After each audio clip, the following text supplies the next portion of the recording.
Hi friends, Kavichandra audio நாவல் சேனலுக்கு அன்புடன் உங்களை வரவேற்கிறேன். சேனலை சப்ஸ்கிரைப் செய்யாம தொடர்ந்து கேட்டுக்கொண்டிருக்கும் நண்பர்களே, உங்களது சப்ஸ்கிரிப்ஷன், லைக்ஸ், ஷேர்ஸ், கமெண்ட்ஸ் எங்களை அடுத்த நிலைக்கு கொண்டு செல்வதோடு உங்களுக்காக இன்னும் புதிய முயற்சிகளை செய்ய வைக்கும். அதனால மறக்காம சேனலை சப்ஸ்கிரைப் பண்ணிட்டு உங்களது அன்பை லைக்ஸ், ஷேர்ஸ், கமெண்ட்ஸ் மூலமாக எங்களுக்கு தெரிவியுங்கள். கதைகளை தொடர்ந்து நீங்கள் கேட்க விரும்பினால் அப்படியே பக்கத்துல இருக்க பெல் பட்டனை கிளிக் பண்ணுங்க. வாங்க கதைக்குள்ள போகலாம். விழி 5. வீடு வந்து சேர்ந்து சில மணி நேரங்கள் கடந்திருந்தது. தன் அறைக்குள் போய் அமர்ந்த எழிலரசன் அதன் பின் எதுவும் பேசவும் இல்லை, எழுந்து வெளியே வரவும் இல்லை. மற்ற வேலைகளில் கவனமாக இருந்தாலும் காஞ்சனாவின் மனமுமே பெரும் பாரமாகத்தான் இருந்தது. இவர்கள் ஒன்றும் காதலுக்கு விரோதியோ எதிரியோ இல்லை. எப்போதும் பிள்ளைகளின் விருப்பமே முக்கியம் என நினைத்துத்தான் ஒவ்வொன்றையும் செய்வர். இப்போதும் கூட அதர்வாவின் காதல் பற்றி தெரிய வந்தவுடன் ஒரு துளியும் எதிர்ப்போ மறுப்போ காண்பிக்காமல் உடனே அடுத்த கட்ட வேலைகளை பார்க்க துவங்கியிருந்தனர். இன்று காலை அங்கு செல்லும் வரையும் கூட மூத்த மகன் உடன் வரவில்லையே என்ற ஒரு மனபாரம் மட்டுமே அவர்களுக்கு இருந்தது. ஆனால் இப்போதோ அப்படியே எல்லாம் தலை கீழாக மாறி இருவருக்குமே மனதை எதுவோ அழுத்துவது போன்று இருக்க, புரியாத அந்த உணர்வில் அமைதியாக அவரவர் வேலைகளை கவனித்துக் கொண்டிருந்தனர். தங்கள் மகனின் திருமணம் என்ற முறையில் முன்னின்று அனைத்தையும் திட்டமிட்டு செய்ய வேண்டும் என்று அவர்கள் நினைப்பதில் ஒன்றும் தவறில்லையே. அதிலும் அவர்கள் வீட்டில் நடக்கப் போகும் முதல் திருமணம் இது. இவர்கள் நினைத்திருந்தால் ஆத்விக்கிற்கு திருமணமாகும் வரை அதர்வாவின் திருமணத்தையும் தள்ளி வைத்திருக்க முடியும். ஆனால் அப்படி எதையும் செய்ய முயலாமல் திருமண நிச்சயதார்த்தத்தை செய்யக்கூட முன் வந்திருந்தவர்களுக்கு அங்கு நடந்த பல விஷயங்கள் பெரும் ஏமாற்றத்தை கொடுத்தது. ஏதோ அனைவரும் பேசி முடிவெடுத்து விட்டு இறுதியாக ஒரு ஒப்புதலுக்கு மட்டும் தன்னிடம் வந்தது போல் இருக்கவும், ஒரு பெற்றோராக, அதிலும் பிள்ளைகளின் ஆசைகள், கனவுகள், விருப்பங்கள் என எதற்கும் தடை சொல்லாமல் துணை நிற்கும் பெற்றோராக இவர்களுக்கு இது பெரும் வலியை கொடுத்தது.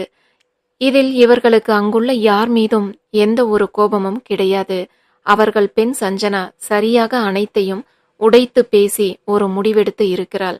ஆனால் அதே போல் செய்திருக்க வேண்டிய தங்கள் மகன் அதர்வாவோ உண்மையை மறைத்து அங்கு அழைத்து சென்று உட்கார வைத்திருந்த வருத்தம்தான் இருவருக்குமே பெரிதாக இருந்தது. சஞ்சனாவின் வீட்டில் சட்டென எழிலரசன் முக மாற்றத்தோடு அமைதியானதை பார்த்தவுடனேயே அவரின் மனநிலையை கண்டு கொண்டிருந்த அதர்வா, அதன் பின் காஞ்சனாவும் அமைதியாகி போனதால் உண்டான தவிப்போடு வீட்டிற்கு வந்தது முதல் அவர்களிடம் பேசும் சந்தர்ப்பத்தை எதிர்பார்த்து காத்திருந்தான். ஆனால் இதுபோல எந்த கவலையும் இல்லாத அபர்ணாவோ தன் அண்ணனின் நிச்சயதார்த்தத்திற்கு எப்படி தயாராக வேண்டும், அதற்குள் என்னவெல்லாம் வாங்க வேண்டும் என்றெல்லாம் பட்டியலிட்டு யாராவது கவனிக்கிறீர்களா இல்லையா என்ற கவலை கூட துளியும் இல்லாமல், முற்றுப்புள்ளியே இல்லாமல் பேசிக்கொண்டிருந்தாள்.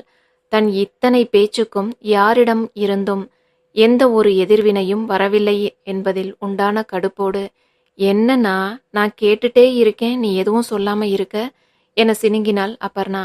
அதில் தன் கவனத்தை அவள் பக்கம் திருப்பிய அதர்வா, உனக்கு இல்லாததாடா, கண்டிப்பா வாங்கிடலாம் என்றதும் அவினான்னா அவினாதான் என அவன் கழுத்தை கட்டி கொண்டு கொஞ்சிவிட்டு தன் அறைக்கு ஓடிவிட்டாள் அபர்ணா. அதன் பின் தயக்கத்தோடு தன் தந்தையை தேடி சென்ற அதர்வாவுக்கு எப்படி இதை பேசி புரிய வைப்பது என சுத்தமாக புரியவில்லை. ஏனெனில் அங்கு செல்லும் வரைக்கும் அவனுக்குமே கூட இப்படி ஒரு முடிவு எடுக்கப்பட போவது தெரியாது.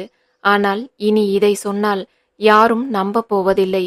அங்கு சஞ்சனாவோடு தனிமையில் பேசும்போதுதான் அவள் வீட்டில் சொல்லி இப்படி ஒரு முடிவை இவ்வளவு சீக்கிரம் எடுக்க சொல்லி இருப்பதே அதர்வாவுக்கு தெரியும். மனதுக்கு பிடித்தவளை 2 வருடங்களாக காதலிப்பவளை உடனே மணந்து கொள்ள யாருக்குத்தான் கசக்கும். அதனால் அதை அப்போது அதர்வா பெரிதுபடுத்தவும் இல்லை. ஆனால் அதையே வெளியில் பெரியவர்கள் பேசும்போது சஞ்சனா இது இவர்கள் இருவரும் பேசி முடிவெடுத்தது போல் அவனையும் சேர்த்து கொண்டு சொல்லிய போது அதர்வாவுக்குமே சற்று திகைப்பாகத்தான் இருந்தது. அப்போது அவளின் தன் மேலான காதலை கண்டே அமைதியாய் இருந்தான் அதர்வா. வீட்டில் காதல் விஷயத்தை கூறியிருந்த போதும் இவ்வளவு சீக்கிரம் திருமணத்தை நடத்தி முடிக்க வேண்டும் என்ற எண்ணம் எல்லாம் அவனுக்கு துளியும் இல்லை. ஆனால் அவளுக்கு அப்படி ஒரு எண்ணம் இருப்பதை அறிந்து உள்ளுக்குள் உண்டான மகிழ்ச்சியோடே மறுத்து பேச மனம் வராமல் நின்றிருந்தான் அதர்வா. சஞ்சனா சொன்னது போல் இவர்கள் இருவருக்கும் ஆன்சைட் ஆஃபர் எதுவும் வரவில்லை. அதர்வாவுக்கு மட்டுமே அப்படி செல்லும் ஒரு ஆஃபர் வர உள்ளது. அதுவும் வெறும் 6 மாதத்திற்குத்தான். அவள் அதை மனதில் கொண்டே இப்படி திட்டமிட்டு இருப்பதும் புரிந்தது.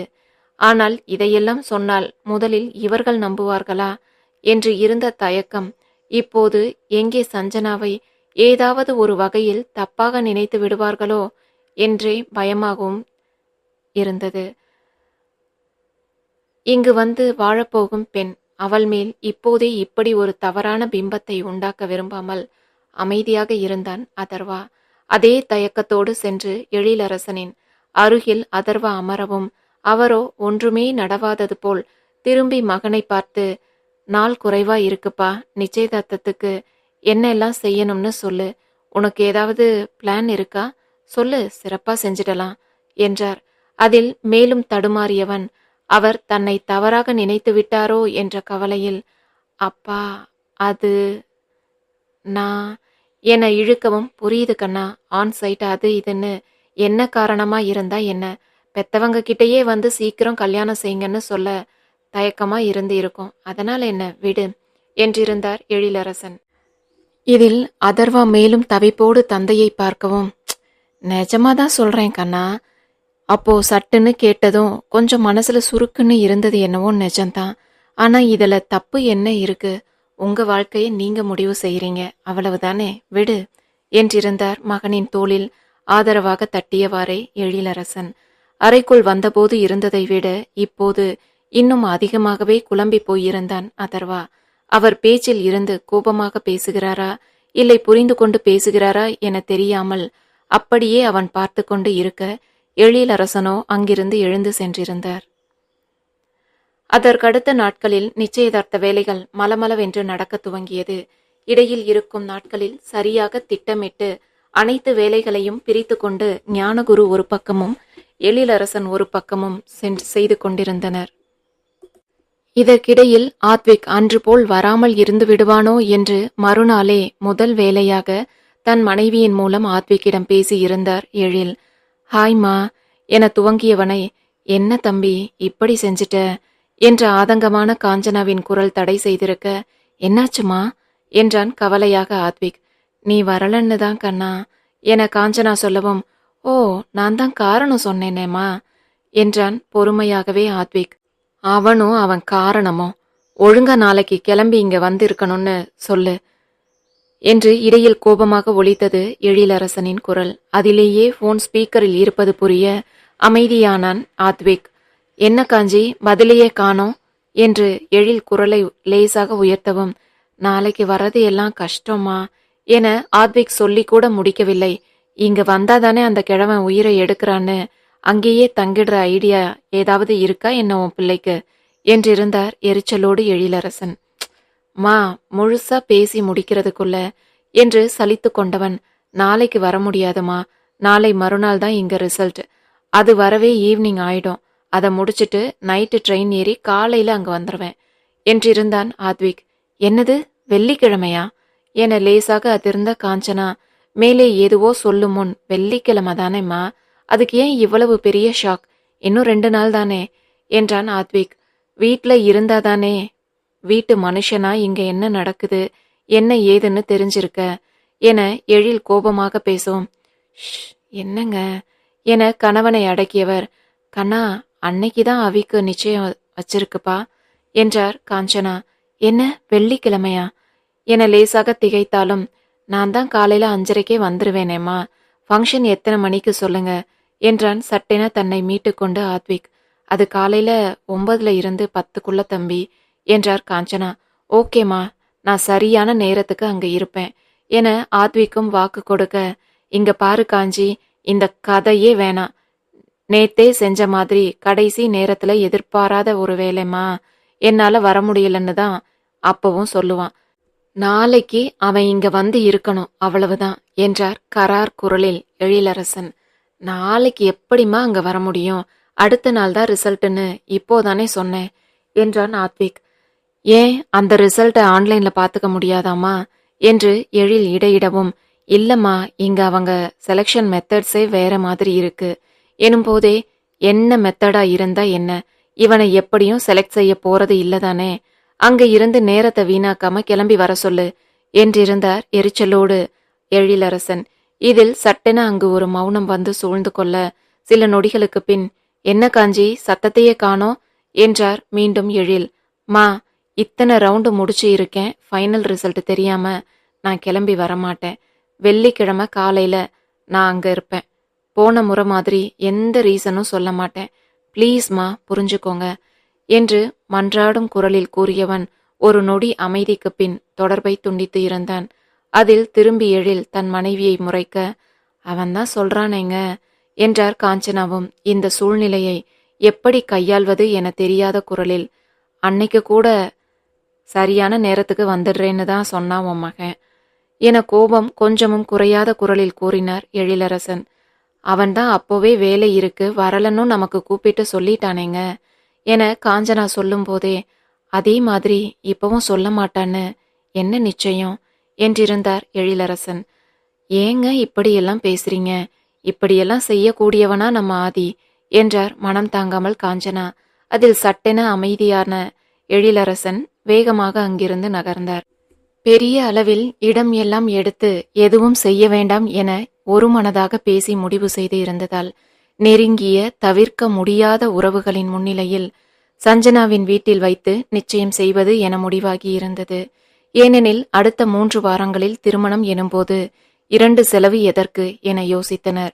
எழிலரசன் அதிலும் ஒரு படி மேலே போய், தனியே நிச்சயதார்த்தம் என்ற ஒன்று கூட வேண்டாமே, திருமணத்திற்கு முதல் நாள் இரவு மண்டபத்தில் வைத்து அதையும் செய்யலாமே என்றிருந்தார். ஆனால் ஞானகுரு அவர் வீட்டில் இது ஒரு சம்பிரதாயம் என்று கூறவும், அதன் பிறகு அதை எழிலரசன் மறுக்கவும் இல்லை. ஒரே நாளில் 2 குடும்பத்திற்கும் தேவையான உடைகள் முதல் நகைகள் வரை அனைத்தையும் சேர்ந்தே சென்று வாங்கிவிட்டு இருந்தனர். மகன் மேல் அவ்வளவு கோபம் இருந்தாலும் ஆதிக்கு மறக்காமல் உடை எடுக்கும்படி மனைவியிடம் சொல்லிக்கொண்டே இருந்தார் எழில். இதில் லேசாக சிரித்து கொண்டவரும் அவன் அடிக்கடி விரும்பி அணியும் வண்ணத்திலேயே உடையை எடுத்திருந்தார். அதற்கு வேறு அபர்ணா, அண்ணாவுக்கு ஏன் நீங்க ட்ரெஸ் எடுக்கிறீங்கம்மா, அவரே வந்து எடுத்துக்கட்டுமே என சண்டைக்கு நிற்க அதர்வாவும் அதையே கூறினான். இதை கேட்டு திரும்பிய சஞ்சனா, ஆமா நானே கேட்கணும்னு நினைச்சேன், உங்க அண்ணா எங்க, அன்னைக்கும் வரல என்றாள். அண்ணா ஒரு முக்கியமான வேலையா ஊருக்கு போயிருக்காரு என அவன் சொல்லவும், ஓ அப்போ நிச்சயதார்த்தத்துக்கும் வரமாட்டாரா என்றிருந்தாள் சஞ்சனா. அதெல்லாம் சரியா வந்துடுவார் எங்க அண்ணா என அதர்வாவை முந்திக் கொண்டு பதிலளித்து இருந்தாள் அபர்ணா. அதன் பிறகு பேச்சு அப்படியே திசை மாறி போக மணப்பெண்ணுக்கான சேலை எடுக்கவே சஞ்சனா 3 மணி நேரத்தை எடுத்துக்கொண்டாள். முதலில் ஒன்றை எடுப்பதும் இதுவே பிடித்து இருக்கு என கூறி கிட்டத்தட்ட பில் போடும் அளவுக்கு வந்த பின், இல்ல இதை விட அது நல்லா இருக்கே என மாற்றுவதுமாக நேரம் சென்று கொண்டே இருந்தது.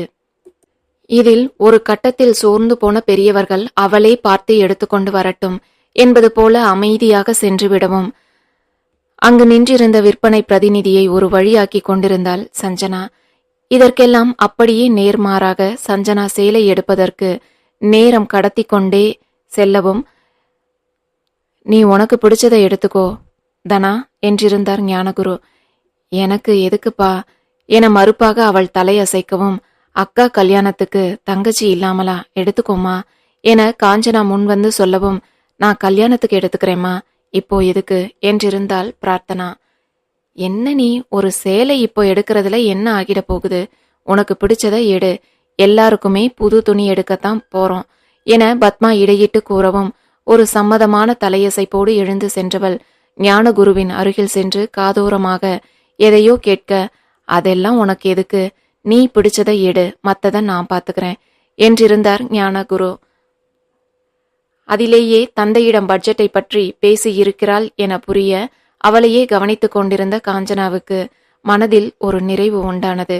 கிட்டத்தட்ட அபர்ணாவின் வயதுதான் இருக்கும், ஆனால் எவ்வளவு அழகாக பொறுப்பு உணர்ந்து செயல்படுகிறாள் என்ற எண்ணம் எப்போதும் போலவே இப்போதும் தோன்ற பார்வையாலேயே அவளை தொடர்ந்து கொண்டிருந்தார் காஞ்சனா. அதே நேரம் ஞானகுருவுக்கு அருகில் அமர்ந்திருந்த எழிலரசுவின் பார்வையும் பிரார்த்தனாவின் மேலேயேதான் இருந்தது.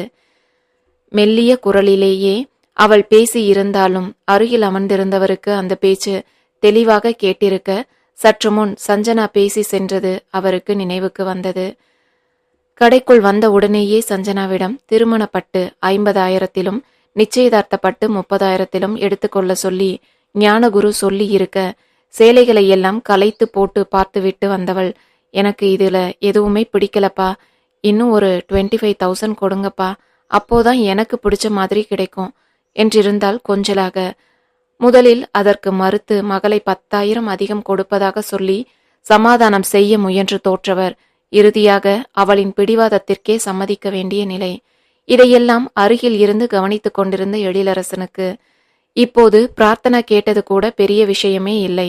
ஆனால் அவள் கேட்டது, நான் எவ்வளவு ரூபாய்க்கு எடுத்துக்கொள்ளட்டும் என்பதாக மட்டும் இருந்திருந்தால் அது எழிலரசனை இவ்வளவு அசைத்து பார்த்து இருக்காது.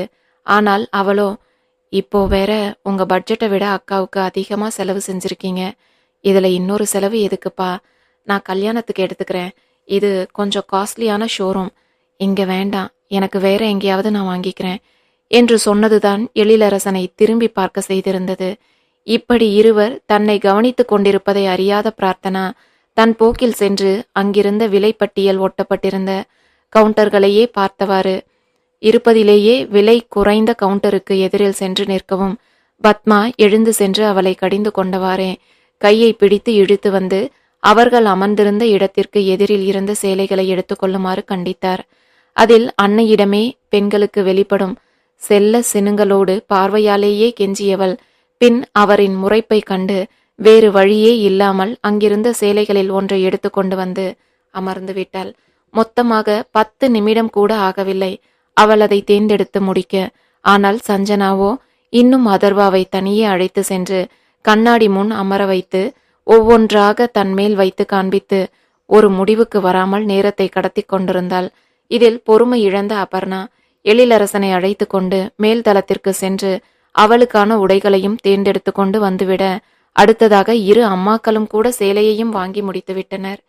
அப்போது வரையும் கூட தன்னை சுற்றி கிட்டத்தட்ட 20 சேலைகளை வைத்துக்கொண்டு எதை எடுப்பது என தெரியாமல் குழம்பிக் கொண்டிருந்தாள் சஞ்சனா. இதை ஒரு சலிப்போடு பார்த்து கொண்டிருந்த எழிலரசனுக்கு இந்த பெண்ணின் மனம் ஒரு நிலையில் இல்லாமல் ஒன்றை விட மற்றொன்று சிறந்தது என எண்ணி முடிவெடுக்க முடியாமல் குழம்புவது புரிய கவலையாக அதர்வாவை பார்த்தார்.